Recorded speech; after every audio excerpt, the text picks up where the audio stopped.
ہاں یہ دوسری بات کہ آدمی کبھی حسد کی وجہ سے برداشت نہیں کر سکتا، حسد کی وجہ سے کہ کیوں میرا رشتہ دار بھی ترقی کر رہا.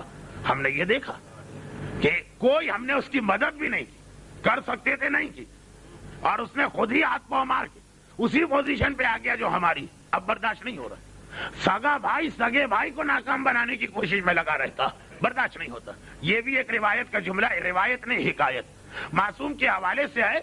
لیکن چونکہ یہ کہنا بڑا مشکل ہے کہ واقعا معصوم نے ارشاد فرمایا، یہ علماء کا اقوال.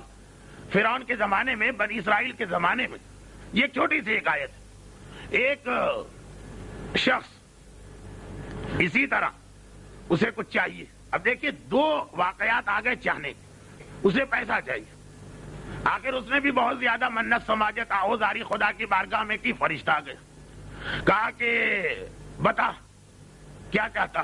کہا کہ بس میں یہ چاہتا ہوں کہ جو نعمت مانگو اللہ دے دے، جو سوال کرو اللہ پورا کر دے. کہا کہ ویسے تیری تقدیر میں نہیں تھا، بالکل الگ واقعہ، تیری تقدیر میں نہیں تھا، لیکن چلو اللہ نے یہ بات قبول کر لی ایک شرط کے ساتھ، جتنا تجھے ملے گا تیرے پڑوسی کو اس کا ڈبل ملے گا. چلے اس وقت تو کوئی خیال نہیں کیا، ملنے تو ڈبل. لیکن اب جو زندگی گزارنا شروع کی، مجھے گاڑی چاہیے مرسیڈیز. ایک گاڑی آ کے کھڑی ہو گئی مکان کے سامنے، لیکن سامنے دو گاڑیاں آ گئیں. اب اپنی ایک گاڑی کی خوشی نہیں ہے، اس کی دو گاڑیاں کھل رہی ہیں، دوبھر ہو رہی ہیں، وہاں دو کیوں آئیں. مکان چاہیے بڑا عالیشان لگژری اپارٹمنٹ، بالکل ہر طرح سے فلی فرنش. مل تو گیا، سامنے والے کو دو مل گئے بیٹھے بٹھائے بغیر کسی محنت کے. اب یہ برداشت نہیں، اور سینے پہ سانپ لوٹ رہا. اتنے پیسے چاہیے، وہاں ڈبل پیسے آ گئے. آخر جب کئی ہفتے ایسے گزر گئے، واقعا چاہے حکایت ہو یعنی روایت نہ بھی ہو، پیغام یہی.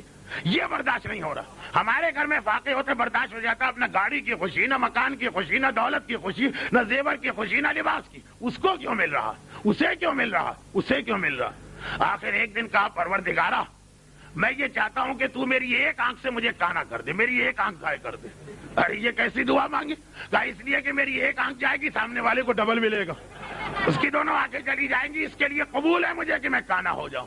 واقعا حسد ایک ایسی چیز، آپ رشتہ داروں میں دیکھیں گے، خاندان والوں میں دیکھیں گے، جن کا خون ایک ہے اس کے اندر آپ دیکھیں گے کہ بھائی بھائی کی، بہن بہن کی، رشتہ دار کی ترقی ہمارا چھن جائے لیکن اس کی حالت ہم سے خراب ہو جائے. بھائی یہ جو ایک جذبہ، عجیب جذبہ، وہاں تو پھر امام کا وعدہ بھی آپ کے سامنے ہو کہ خرچ کرو 7,000 گنا اس دنیا میں میں دوں گا. خبر اور قیامت، خدا کا وعدہ، یہ میرا وعدہ. لیکن نہیں، ہمیں وہ 7,000 گنا نہیں چاہیے ہے. اگر اس سے رشتہ دار کی حالت بہتر ہوئی نہیں چاہیے ہمیں، ہم تو چاہتے ہیں وہ ہم سے بدتر ہو جائے. تو اگر یہ بات آج